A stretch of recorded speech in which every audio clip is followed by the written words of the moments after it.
there is a formula for writing fantasy stories, Brandon Sanderson has found it. He's written 71 books, most of them massive, all of them detailed, with complicated world building and magic systems. Impressive feels like an understatement.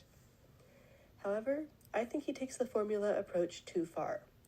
Politics and natural systems can be studied, and people can too, but mostly in large groups or with stereotypes or statistics.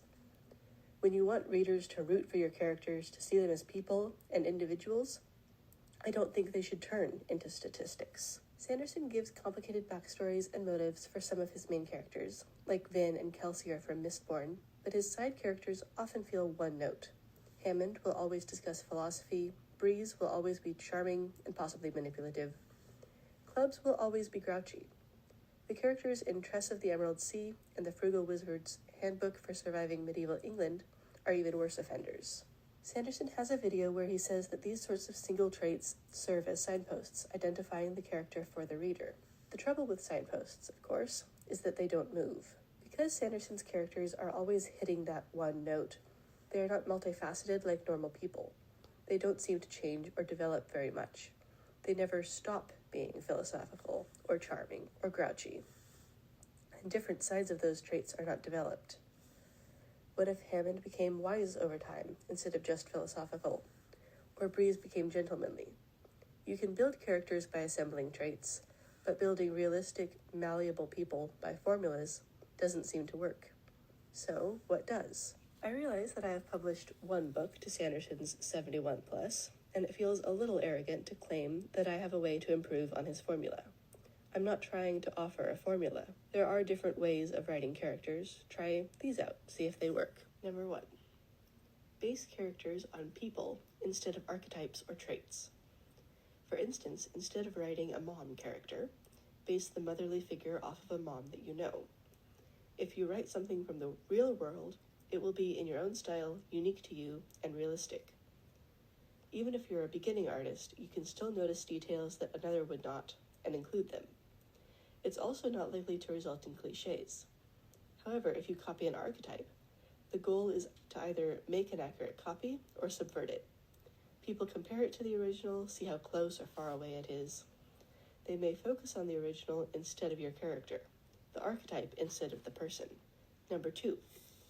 Ask, if I had X, Y, and Z traits and motives, how would I act in this situation?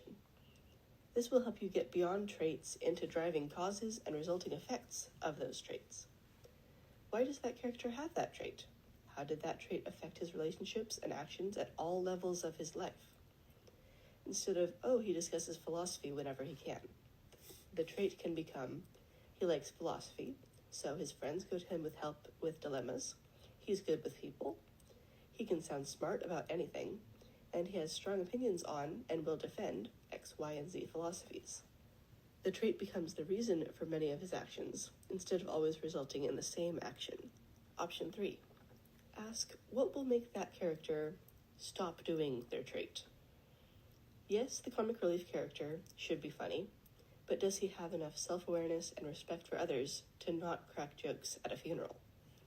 Can the scared character ever feel safe enough to stop trying to act as small as possible? If a character can play something beyond that one note, people will be more inclined to listen to his music. Number 4. Give characters many traits. If nothing else, this will make them look complicated even if you don't think that they are. They can be very simple traits. Give them a favorite food and a favorite color, and figure out their Myers-Briggs type, and how many siblings they have, and then spend time thinking about those traits. Let them percolate and play off each other and develop layers. Let all the one-note traits turn into personality harmonies. If someone likes green, can that contrast with the villain's red and black color scheme? If they're an introvert, how will that play into them working through court intrigue or waiting alone in the woods for hours? If you spend some time on it, you will start to get into their heads. You can tell how they're different from each other and from you.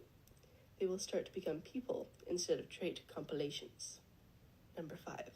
Lastly, give characters joined conflicting traits. For instance, is the one who's most afraid of the villain also the one who's most protective? These are conflicting because one sounds fearful and the other sounds brave. However, they are joined because they both stem from a knowledge of what the villain is willing to do.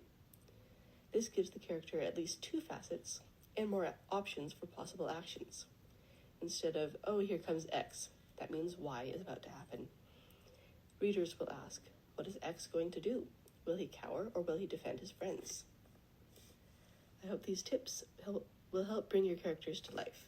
Let me know what other character building tips you have in the comments.